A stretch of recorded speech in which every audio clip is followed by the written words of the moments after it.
like to welcome Michel Hogan to talk about brand boredom. Hello, Michel. Hi, good to be here.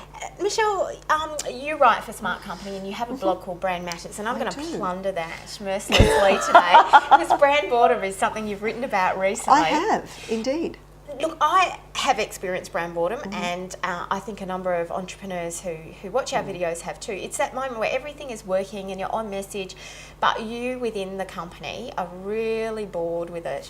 The customers usually still quite fine. They're still purchasing. They still relate to you in the way the message is presented, but the team inside has become bored. What do you do then? Do you rebrand? My lurch sound comes out when that word comes up.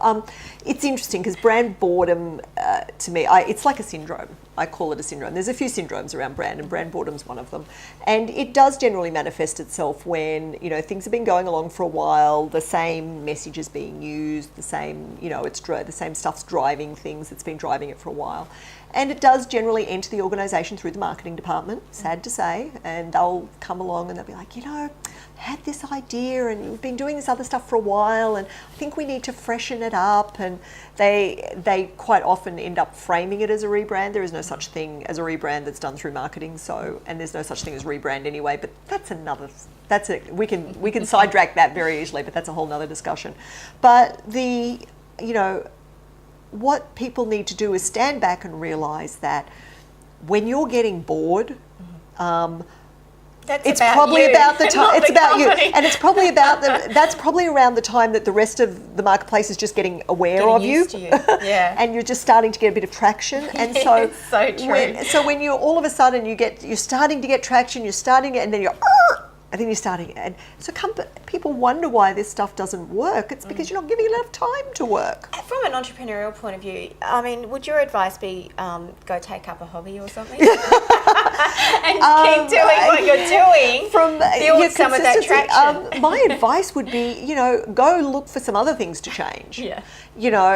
One of the things I like to talk about a lot is brand alignment. So, how do you align a brand across the organisation so that everything you're doing aligns back to this core principle of what you stand for and what you're about? Because look, at that point we're talking in the boredom sets in, you've probably got the big picture right, but chances are not every single bit of the little lots picture of other stuff, is optimised. There's lots of day-to-day delivery stuff that you can start to look at. So when you get bored with that next time, leave it alone. Leave it alone, take a deep breath, walk around the block, go outside, come back inside again, and literally go look in some of the other nooks and crannies of the organisations for stuff to change. Yep. Because chances are, by doing that, you'll end up changing things that actually lead to a stronger, more sustainable, better brand over the long term than by changing the marketing.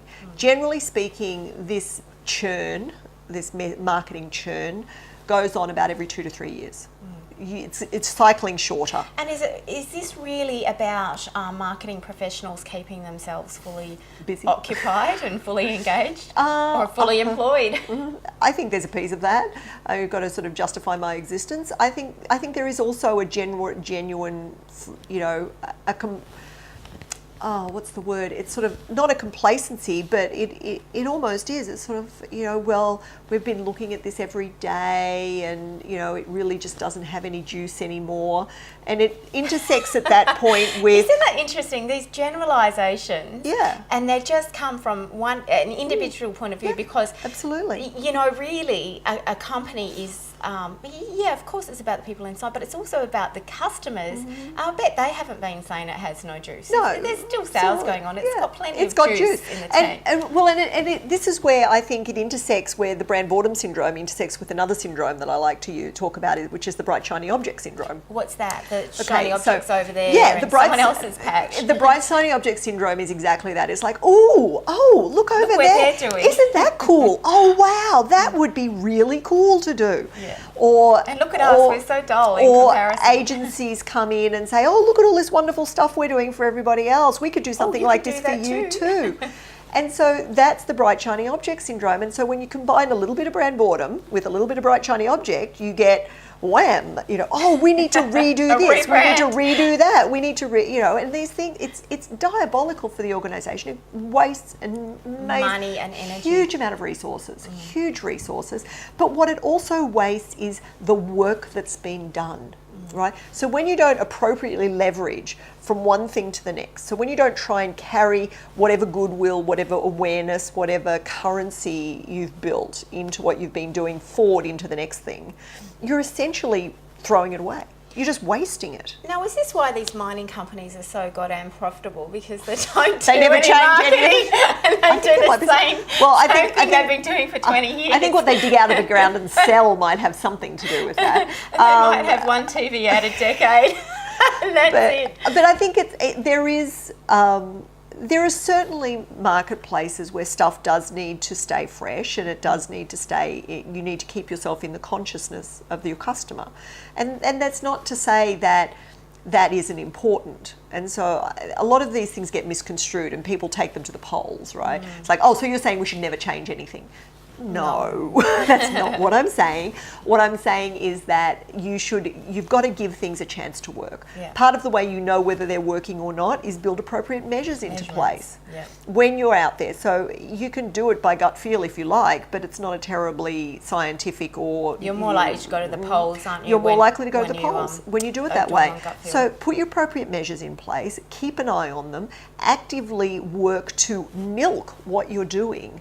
You know, milk that cow like crazy, because the vast majority of stuff gets tossed away before it's ever been mined. Before it's ever been mined to you know, you've got to mine stuff to within an inch of its life before you make that decision. So the boredom factor is drives a whole heap of horrible behaviours that within organisations that just, and they get sanctioned. They do get sanctioned. I don't see too many CEOs turning around and saying, no, you know, you shouldn't do that. You've got to, you know, we've got to stick to our knitting. We've got to stay our message. Yeah. That, you know, CEOs are just as bad as anybody else at being convinced that, oh yes, we need something new and shiny. Yep. Thank you for your time today, Michelle. No worries. Thanks, Fiona. Michel Hogan runs Brandology and helps companies with their brands.